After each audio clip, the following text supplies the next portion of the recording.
Welcome to the Tippy Top, the podcast that helps entrepreneurs succeed by sharing best practice and creating alignment with investors.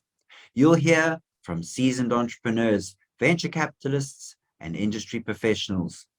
The Tippy Top helps you learn vicariously because you simply don't have the time to learn every lesson through the school of hard knocks.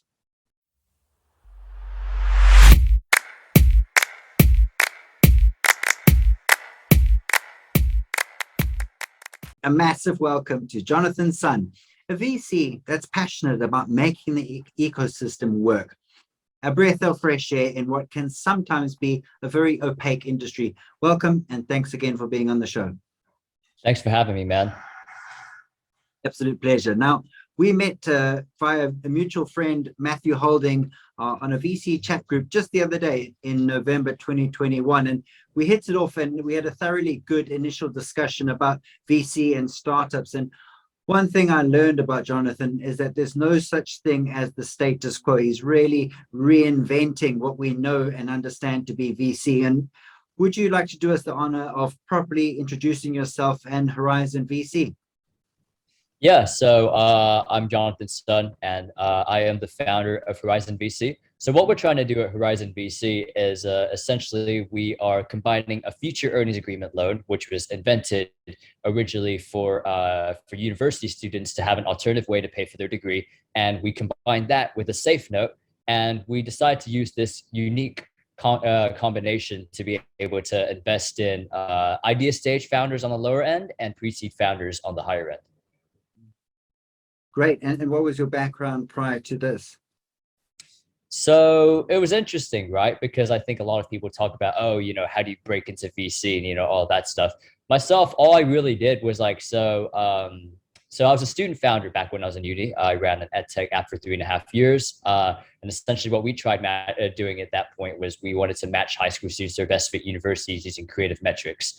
Ultimately ended up shelving that startup because I think we couldn't get acquired and we couldn't make revenue. Two of the worst, startup killers. After that, I think during my exploratory year, I spent a lot of time, I think, community building and actually I spent 6 months working for the social co-working startup called Othership. And essentially my thinking behind all of this was, okay, well, if I don't know exactly what I wanted to do, I will, or at least, spend lots of time, hosting events and, building up my network so that I'll have an opportunity in something. And so it turns out what happened is, while I was hosting, these different events, what kind of happened was a lot of, founders, just chat to me about in a lot of these events, talking about their challenges, their fundraising. And I was just like, all right, that's it. I need to find a way to make fundraising better for a lot of founders. But I didn't know exactly how at that point. So read Jason Calacanis' book Angel, read everything to do with angel investing, did some scouting for this I think this VC hive mind called Odin, and then afterwards quickly realized that traditional safe only structures were not great fits, I think, for the majority of founders. And that's when I really got passionate about alt VC and subsequently partnered with Chisos Capital to bring the convertible future earnings agreement, or what is over there, the convertible income share agreement, over to the UK and Europe. No, fabulous. Love to hear more about that. I think it's highly innovative, and I can attest your knowledge of the VC landscape. You've done an incredible amount of research into not only the models that exist in the UK, but more importantly, those across the pond in the US, and bringing those innovative forms of finance to the UK. And I think it's such a valuable service. So really good having you on the show. I'm really looking forward to the next 40 minutes or so. And as usual, we've come up with 3 main topics. And specifically for you, I want to know about how founders can validate the ideas with pretend prototyping. I think that's absolutely a key one. Number 2, I want to know more about the problem with the existing VC landscape and the solution, particularly at the seed stage. And then a very interesting one as well, peer-selected investment. There's a new sheriff in town, and it's you. I'm talking to you entrepreneurs out there. So diving in straight into part 1, how founders can validate the ideas with pretend prototyping. Now, firstly, why pretend prototyping? And what is it, and why should we do it? Go for it. So pretend prototyping is essentially pretotyping for short. Now, some of you guys may have seen me on LinkedIn here and there, really talk about it. And although I don't necessarily directly teach it as much to founders anymore, but I still really vouch for this sort of approach to validating your business ideas. So originally created by Alberto Savoia in the US, essentially pretotyping is the fastest and cheapest way that you can find out whether or not your startup idea will be a success. So it's not even building an MVP. It's not even doing, it's even leaner than lean startup. That's what I like to say. Essentially, what it does is answers this simple question: will people give up something in exchange for your hypothetical product or service? So generally, the couple of sentence, quick summary of how you do prototyping is: first, you come up with a hypothesis of like, okay, what would it look like if my idea became a success? So if X% of Y or Z, right? At least 20% of millennials will spend £10 a month buying my, I don't know, dog washing service, right? Then you find a way to test it, right? So normally my favorite way to do it, especially since, with our heavily SaaS driven world, is through basically simple landing pages. Now, the challenge with a lot of people doing a lot of landing pages is they'll mostly come across something along the lines of like, all right, here's our product and service, and here's an email address for waiting list. Email addresses work all right for validation, but the big challenge is you might not always get somebody's first email address. You might get somebody's seventh or eighth or ninth email address, and thus like it may or may not be the proper instrument for validation, right? I mean, I know personally, I have 15 email addresses that I use for various free trials. When I don't feel like paying for a particular SaaS subscription. So what I generally try to vouch for is I think some kind of discount and some kind of place where people can either pre-order or even insert their debit card details if it's in a generally secure manner. So the same, here's your hypothetical product or service idea. Here's a quick video explaining, and it could be a Puntoon or something like that. All right, here's how it could potentially, work, right? Similar to, how Dropbox, did their explainer video. Then a box and say, okay, if you put your, if you commit £10 now, if you put in your credit card details now, you can have 50% off lifetime for SaaS subscription, first 100 customers only.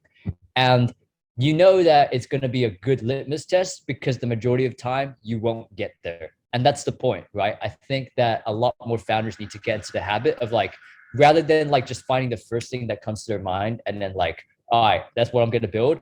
Go through 10, 15, 20 business ideas and then kill off like 14 of them before landing on the 15th. I like that. And I mean, one of the things I've observed is that it's a big fear for a lot of entrepreneurs asking for money, especially first-time founders, obviously pre-revenue businesses, actually saying, all right, some people talk about, I've got X many non-paid customers. And you say, well, why don't you ask them for some money? Well, they might actually run away if I do that. So that's really like looking the bear in the face and saying, the big scary bear, and saying, give me money. Or if they don't, your idea actually fails right there and then. I mean, how do entrepreneurs deal with that? Is that what they have to do? Are there any businesses where you could perhaps monetize later, or is this the best way for most entrepreneurs? I think generally it's the best way. I think, sometimes depending on, because I think, well, a lot of SaaS businesses, right, they're generally subscription based and things like that. I think sometimes when it comes to, I think, some other, I think, SaaS businesses that may be monetized off of, percent of commission or things like that.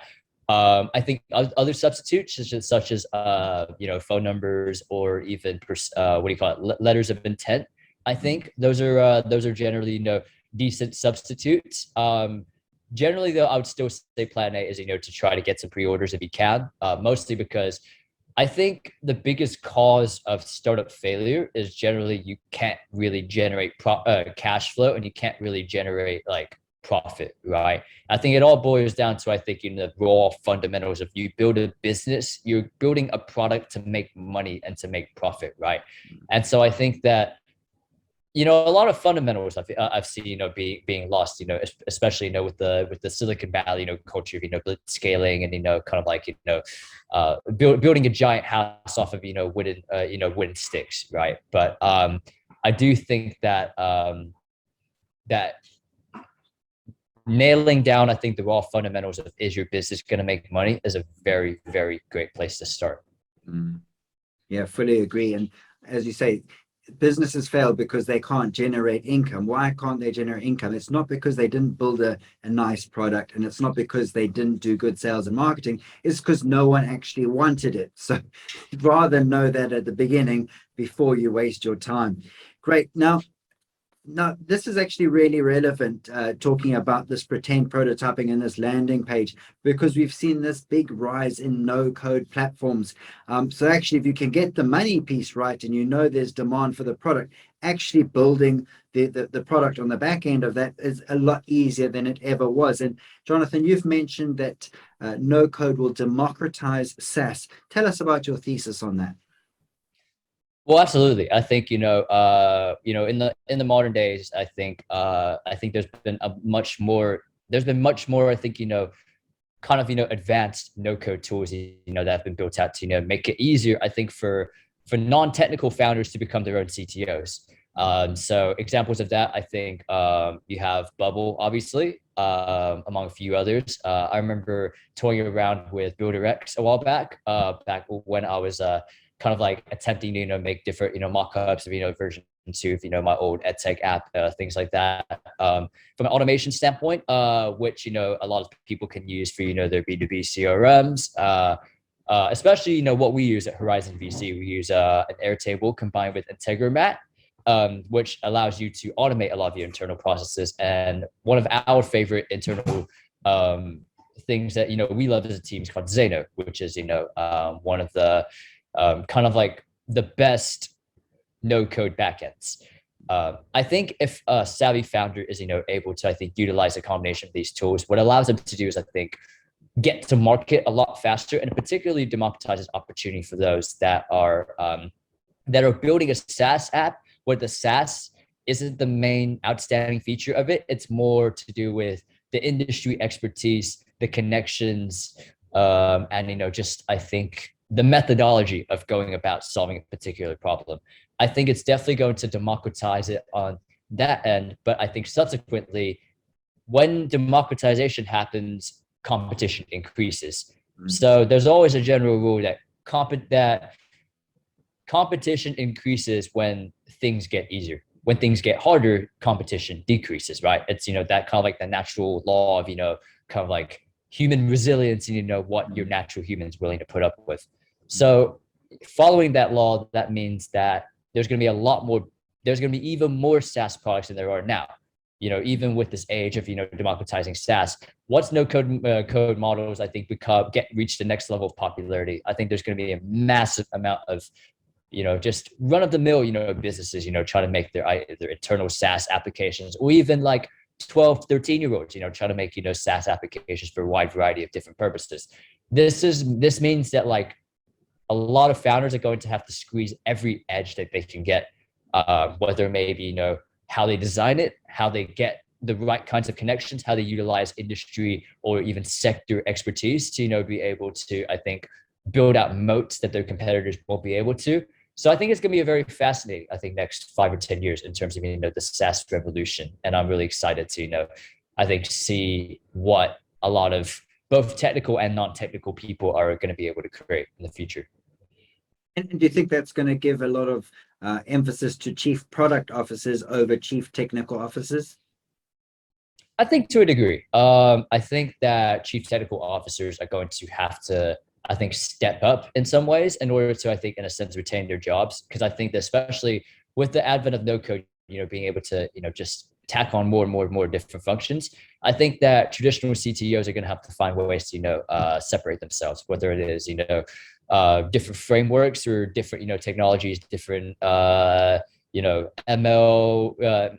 frameworks, or, or even, finding ways to integrate, nowadays a big wave is integrating blockchain into, a lot of, the different things that you're building, right? And so I think whatever the case may be, because I'm personally not technical, so like I probably wouldn't be able to delve into everything that they'll need to be able to do to retain an edge.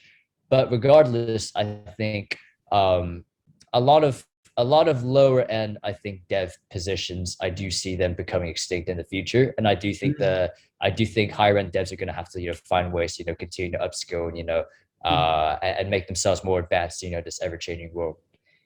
And I don't know if you know the answer to this, but we've seen a massive rise in tech salaries over the past circa 5, 6 years. What do you think is going to happen to that? Do you think there's going to be this big differential? Um, I think it's interesting because it kind of depends on what country as well, right? I mean, I do think that specifically the UK has a lot of room to catch up to the US when it comes to like tech salaries, and I do want to see that be the case. I think. Now, I can't answer for every company, where the money's going to come from, because I think in the end of the day, that all boils down to, I think, monetary supply, in the startup sector, funding, from VCs, all that. But I think roughly is a roughly, specifically, I think the UK needs to do a better job. UK founders need to do a better job, with compensating people fairly. Especially, to remain competitive, I think, with the US in terms of their startup salaries.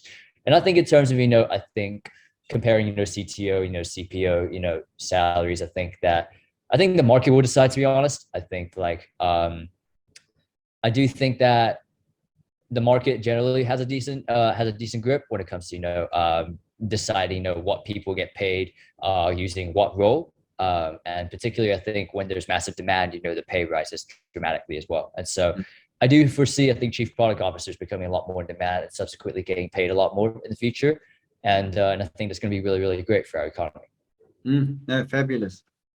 Great. I want to move on to question bank number 2. So the problem with the existing VC landscape and the solution at the seed stage. Now, as I said earlier, you've spent, and what we've already heard, you've spent a lot of time analyzing the VC landscape before you arrived at your business model for Horizon. What are the main problems that you actually saw? Well, essentially, I mean, if you examine the dynamics of VC, essentially, a standard VC or angel investor essentially has to, it's kind of like a spray and pray approach, right? You chuck out what, like $50 million in, like, 50 companies. You expect like 40, like what, 25 of them to hit a not even 25 of them. You expect like 15 of them to hit a mediocre level of success. So, 4 or 5 of them to hit blitz scale, right? And so in order to, and the rest of them to fail. So in order to make basically the model of VC to work for essentially a fund manager, then they're looking for companies that can 30, 40, 50x, right? Now, that's fine and dandy. I think, when you think of it from a purely numerical, numerical VC standpoint, right? Fine. The numbers make sense for them. But then you realize it's not good for the startup ecosystem, because essentially that means that a lot of the founders, that especially that are brainwashed into the mentality of UK, like, I have to take, VC, SEIS money, in order to become successful.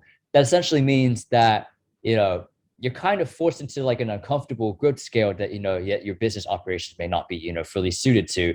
And, for a lot of businesses, especially, blitz scaling may not always be the best way, to grow your business, right? Because the faster you grow, that means you have to take care of your foundation. You have to take care of everything in between. If you're not careful, you basically have a mansion of cards. And so essentially the reason why I heavily vouch for, I think, alternative funding models is because I think because to me, there are many more narratives of, what startup success can look like, right? Startup success does not always mean building a massive unicorn that looks like Clubhouse. Startup success oftentimes looks like, for example, building a niche micro SaaS, that generates 6 or 7 figures in revenue, probably gets acquired, or, just stays, profitable making. And you have a founder that, can do 5 or 6 figures and make, I don't know, 5 or 6 figures every year and take home in salary. And that's it. You have a happily middle class, self-employed founder that's, doing whatever he or she wants on a day-to-day basis. Right. And so in addition, I think some other things I think frustrate me about existing funding models, including the fact that they don't reach beyond pre-seed. I think that there's a massive gap, in before pre-seed. I think particularly in the European tech landscape, especially, when I've seen that, out of, a lot of, European, angel investors and VCs, asking quite a bit out of, pre-seed, founders. And so I do think that there's a massive room for, just, founders that have successfully pretend prototype, I think their startup idea, to give them, I think, the check size, they need to get started.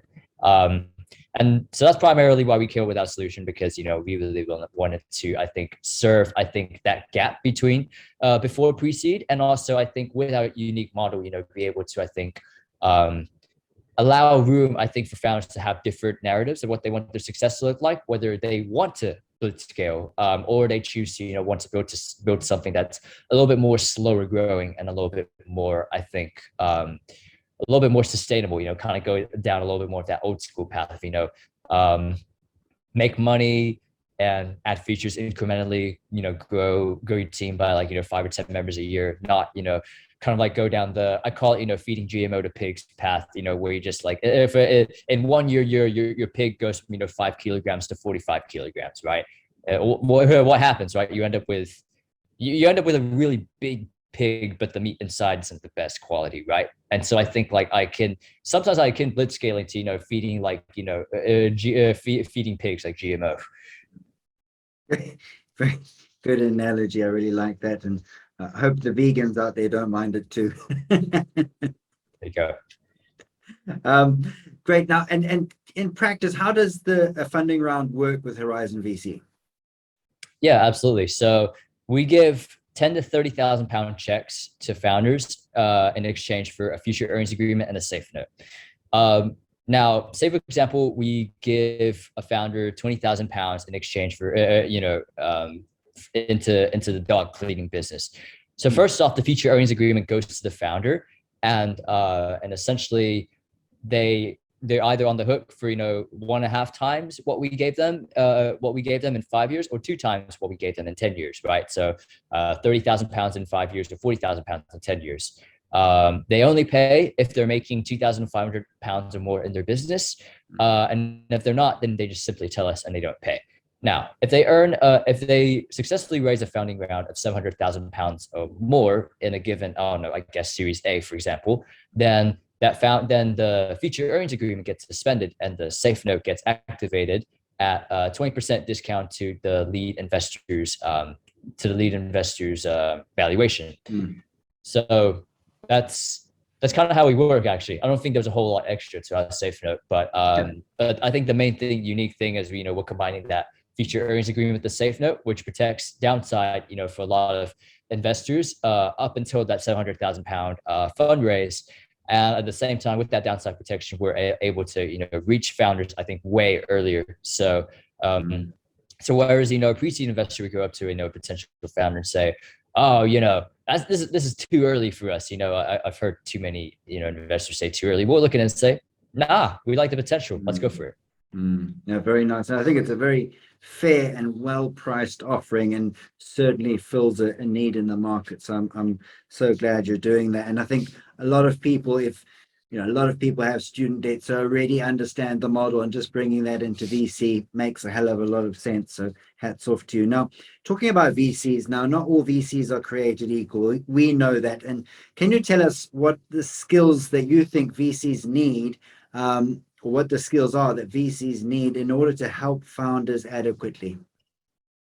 I think, in my opinion, all VCs need to be former operators. And the reason being is because I think that if you're not a former operator, then there's two things that are going to happen. One, you're not going to be able to evaluate startups properly because you've never been in that position, so you don't understand what skills it takes, to be very capable in terms of, for example, highly pressurized situations, when you got a product deadline and your app, bugs out at the last minute, and what are you going to do to successfully still have something ready to present to investors at 5 o'clock when your tech stack crashes at 4:55, right? A non-operator investor isn't going to understand, how to tackle the balance between between cold outreach versus, letting things come to them, naturally, right? There's a lot of nuances, I think, when it comes to, I think, identifying successful founders that only, former operators can really understand. And so I heavily vouch, I think, for the former operator investor. I think that, I think contrary to, what a lot of people, give advice, in terms of, how do you break into VC? My first answer, how do you break into VC is, go one of two things. Either go start a startup or go join somebody and, either be a co-founder or be one of their first hires. Really understand what working at a startup is really, really like, failed or successful. Really understand what it's like before you then sit there and, have the audacity, sit there and judge, what startups are good, what founders are good, what startups should be doing, shouldn't be doing. Which goes to the next point, which is, okay, portfolio support is extremely important, right? And that, I think it's very important to, I think, make sure that you individually have a set of resources that you'll be able to provide to founders that, other people wouldn't be able to, right? So I think whether it's, on a basic level, find ways to, give potential portfolio companies perks, warm introductions to next stage angel investors, warm introductions to, different freelancers that could help them with, different skill sets, or even just, unique insights in terms of, product development, how to save money on their operations, how to hire, how to build good culture and a lot of different things like that. So I think those are the things that I really, really heavily emphasize. Yeah, all very good points. Now, do you know why that doesn't exist in most VC companies? And particularly, I'm speaking to the entrepreneurs out there who might not understand the legacy of how VC came about and what to look for in their VC fund manager. Well, I think as far as I remember a while back, I'm a little rusty in my history, but I do remember that I think venture capital was invented out in New York, as kind of like a brand new asset class. It was like all these rebel bankers, and, they wanted to, I think, find a way to, and I think they wanted just like a new way to, invest in, up and coming, companies and stuff like that. So all these rebel bankers, I think they moved over to Silicon Valley. They invested in these microchip companies. I think whatever the precursor to Intel was, I completely forgot the name of it, but essentially those are the first ever venture capitalists, and the first ever like kind of like big tech investments were most likely, I think, they were like these little microchip companies, right? So by nature, venture capital came from banks, and if we imagine venture capital as an asset class, I guess putting on my other hat on, I think in some ways it may seem logical. I think that, a lot of, bankers, consultants would go to something like venture capital if they imagine it as like an alternative asset class. And they're like, oh, well, I'm going from one asset class to another asset class, right? I'm going to use my MBA degree and everything I learned at Deloitte to, venture capital, right? Except venture capital isn't really like that. And if you dig deeper into the surface, I think too many people go into VC imagining that it's basically it's a more exciting substitute to Deloitte and KPMG, when in fact, I think that's not really what the ecosystem needs as much. Good answer. I really like that. So just to paraphrase what you're saying, like a lot of, if you're looking for a VC investor, look at the backgrounds of the individuals who are going to be working on the transaction and sitting on your board. And did they come up through a similar path to you? Have they been parachuted in straight after business school? Let's move on to peer-selected investment. Now, there's a new sheriff in town, and it's you. Peer-selected investment, Jonathan, what are we talking about here?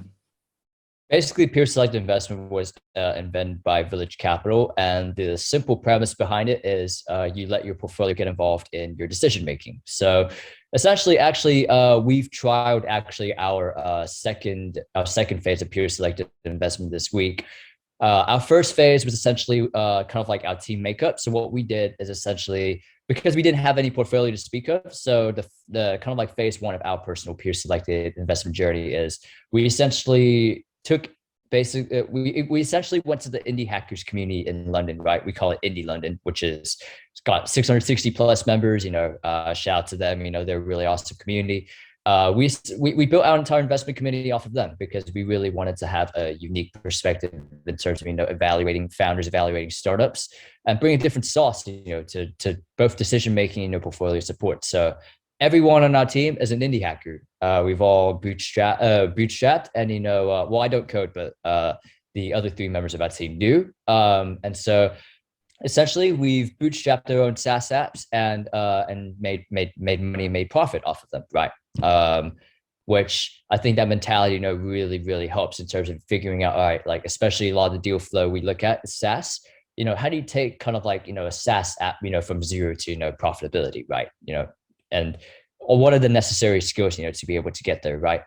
And so that's one thing, right? And so with the next phase that we're implementing, we're essentially allowing our portfolio, because now we have three, to be able to, I think, have a say in what investments that we choose. So they simply put, we put our top 3 or 4, I think, companies in our pipeline, and we put it on a simple Airtable form. We just have them answer, all right, watch this video, look at this website, read this deck, name, invest or not invest, description as to why you'd invest or not invest, and essentially allow them to comment on and feedback on our existing investments in our portfolio, in our pipeline, and be able to have a say of why they believe we should invest or why we shouldn't invest.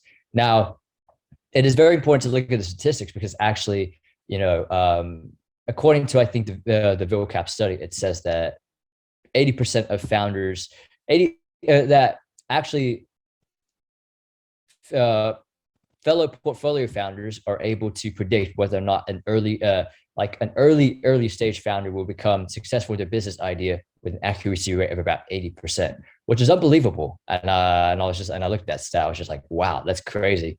So essentially that's how we've implemented peer select investment, and I'm excited to take it on to the next level, and really do use this as a way to truly democratize, I think, decision making, both within our portfolio and the future portfolio to come. Yeah, absolutely. And what I've heard of this for like technical investments, having a CTO of another firm evaluate the tech of your new inquiry, your new deal flow. Why is no one doing it for the full investment decision? Is it kind of a power play, or is it just no one's thought of it, or there's confidentiality issues? What's going on there? To be honest, I really don't know why other people haven't done it. I'm not sure if I can read into the minds of traditional venture capitalists, because I generally don't think like a lot of them, right? I mean, you could pinpoint a possible reason, such as confidentiality, or overconfidence in their own decision making. Like, nah, we got to leave the decision making up to the experts that understand numbers and all that stuff. But I think ultimately, I think founders understand other founders really well. I think that's why startup communities are really great, hotbeds, for people to, share and exchange ideas, as well as, get feedback on their own ideas. And essentially we wanted to bring a lot of, that energy, I think, over to, essentially both our portfolio and our portfolio decision-making process, especially since, all of us, in our investment committee have had amazing experiences with, various startup communities that we've been a part of. And we love the energy that comes out of there.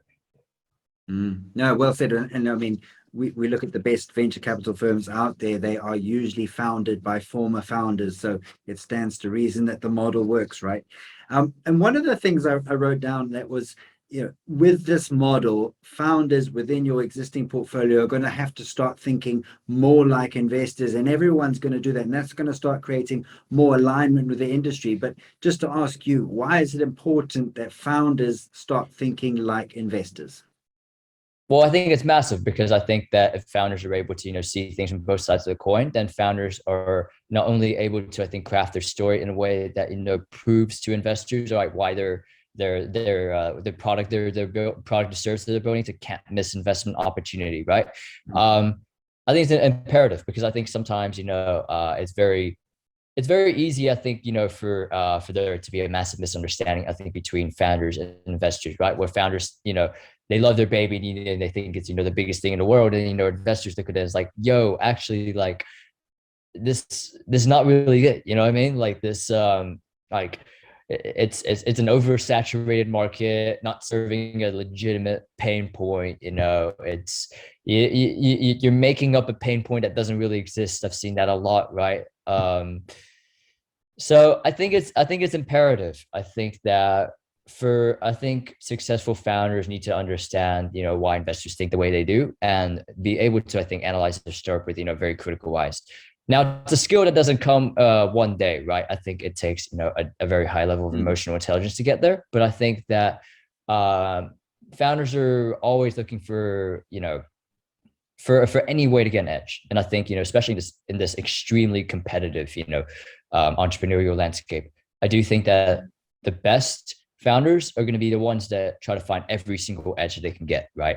And be absolutely committed, I think, to, finding every edge that they can get. And so I think one of the big edges that they can get is, just really understand, I think, take some courses in angel investment, go read some venture capital books, like understand, okay, like from like what are different, investor personas, the real reckless ones, the real conservative ones, and, figure out ways, craft, a narrative that, that will appease, both directions, as well as, I think find investors that, will kind of, will give you the support that you need and, not overly control you, in a manner that you don't want to be controlled, right? Because you don't want to be the kind of founder that, will just be, a puppy dog that would take money from everybody. You don't want to take money from everybody. You want to take money from the right people, the people that will give you the best kind of support, the people that will be behind your back at every step of the day and have empathy, when things don't go well. So that's why I think it is very important, I think, for both sides to understand each other and for founders to learn what it means to be an investor. Yeah, I really like that. So the investors must be founders and the founders must be investors, and then we all understand each other. 100%. Great. And I mean, one of the other things I wanted to add into that is, with the advent of crowdfunding platforms, it's easy not only to read about being an investor, but to become an investor and part with your money, and it will help you see both sides of the coin, particularly in terms of valuation and the pressure that founders are under, and investors and the emotions that both go through. So yeah, hugely valuable. Now, I'm just going to briefly summarize what we've been through. So number one, validate ideas with pretend prototyping. Make sure that people give up something when they land on your landing page, and do this first before you build any products. And this is particularly important with the no code that's coming up. No code revolution. Validating the sales piece is the main piece, because you can always backfill for the coding piece later. And an interesting anecdote that CPOs will probably be in high demand in time to come. So if you're thinking about that, or you have to pay for a CPO, factor that into your budgeting. Problems with the early stage VC landscape is that not everyone needs equity, and it's kind of being forced on them. So look for other instruments. Not all businesses should scale quickly, otherwise you might be too inflated and be built on on some matchsticks. And number three, look at this student debt type model with the safe note offered by Horizon VC, and get in touch with Jonathan if that's something that interests you. In terms of peer selected investment, portfolio founders can predict success rates by up to 80%, staggering stats there. And founders understand founders, and that's why the model's so good. And importantly, as entrepreneurs, try think like investors. The aim of this podcast is, of course, to try get alignment between investors, entrepreneurs, and their customers, because that's who's going to give you your first chunk of money, probably. Now, on to quickfire Q&A. Jonathan, back to you. The pretotyping podcast, I got it right there. Is it still going, and what can listeners expect to hear? Yeah, we haven't really shot a whole lot of new episodes lately, just because I think, to be honest, I think we've kind of run out of people to interview, just because I think the movement, I think, is very small and focused. But everyone can still listen to our first 13 episodes, basically where we interview, I think, different pretotyping practitioners, ranging from just different, consultants to, different people that have used it, in startups, people that have used it, I think, within big organizations, and then just go into kind of like, the nuances and tricks, on how to pretotype the best. Yeah, it's a great skill, and 13 episodes sounds like it's a good innings. I'm certainly going to go check it out. Now, coming back to you, Jonathan, you're a rock star at LinkedIn profiles. What's the secret that everyone needs to know?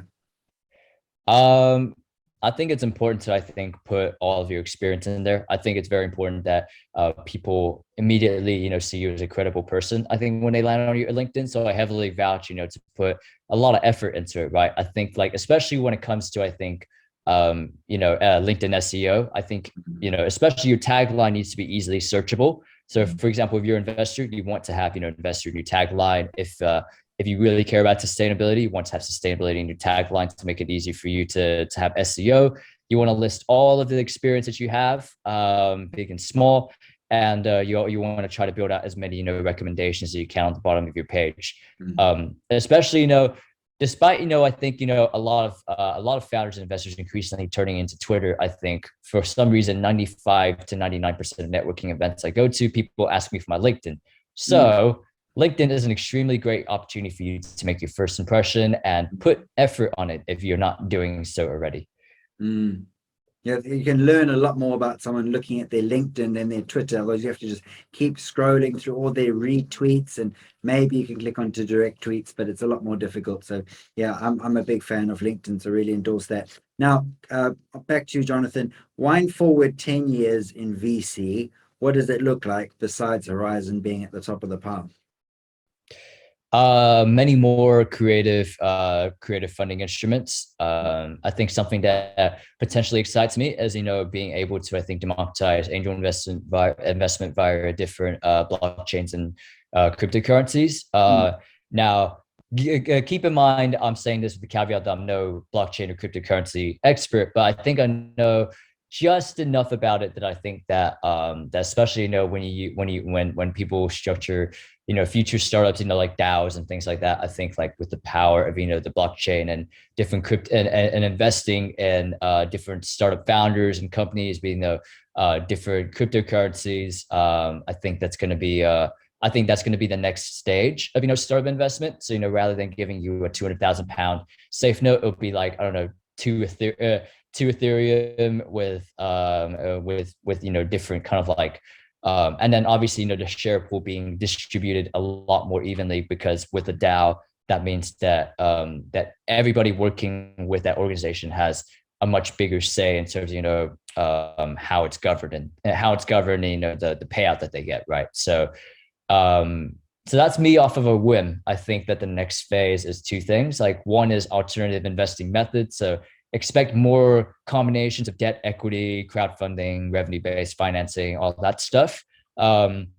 Excited to see more people try to, I think, even build an alternative to Horizon VC with like slightly different terms and slightly different methodologies of investing. But also, I think expect a lot more cryptocurrencies and DAO. Yeah, great. I look forward to that. Now, sticking with your mentor hat on, what's your best advice to entrepreneurs? Best advice to entrepreneurs. Experiment as much as possible. I think don't get overly attached to one business idea at the very beginning. Run loads of experiments, I think, in the beginning, 5, 10, 15 business ideas until you find one that actually has consumer demand. I think that's going to be your best shot in terms of, achieving startup success, rather than being overly attached to, all right, this is the one startup idea I want to do, and I'm going to commit my heart and soul to it without obviously prototyping it and stuff like that. What else? I think every founder probably should do their best to work on their emotional intelligence as much as they can if they're not already running a company. Just because I heavily vouch for, I think, healthy workplace cultures, healthy leadership and things, and I do want to see all of our future portfolio companies and everybody that comes out of the UK and European tech ecosystem in the future to be led by empathetic, emotionally intelligent leaders. Lead in a way that brings out the best potential in everybody, and strikes a balance between I think working hard, but also I think living kind of like a sustainable, fulfilled life as well. Yeah, I know that's something you're very passionate about, and I'm glad you brought it up, and I hope to see more of that. Finally, anything else you want the listeners to know, or anything else on your mind? I think just connect with me at capital J, lowercase ONATHAN, capital Y, capital SUN1 on Twitter, or connect with me on LinkedIn, and apply on our website at horizon.vc. That's horizan.vc/apply. And feel free to shoot me a Twitter or LinkedIn DM. DMs are always open. And looking forward to having you all listen to this, and hopefully everybody learned something. Great. I know I learned something, and I thought we'd break the status quo, and we did successfully. So thanks again. Really appreciate your time and your honesty and all your wisdom. It's been really good having you. So thanks again. Thanks for having me. That's all for this episode. Keep tuning in for more exclusive content on how to succeed as an entrepreneur. Make sure that you follow the Tippy Top on all social channels, including Twitter, TikTok, Facebook, or now Meta, Insta, YouTube, with @the_Tippy_Top blog, and check out my website, thetippytop.com, and you can also find me, Alexander Lee, on LinkedIn. Until next time, keep pushing, and I'll see you at the Tippy Top. Cheers.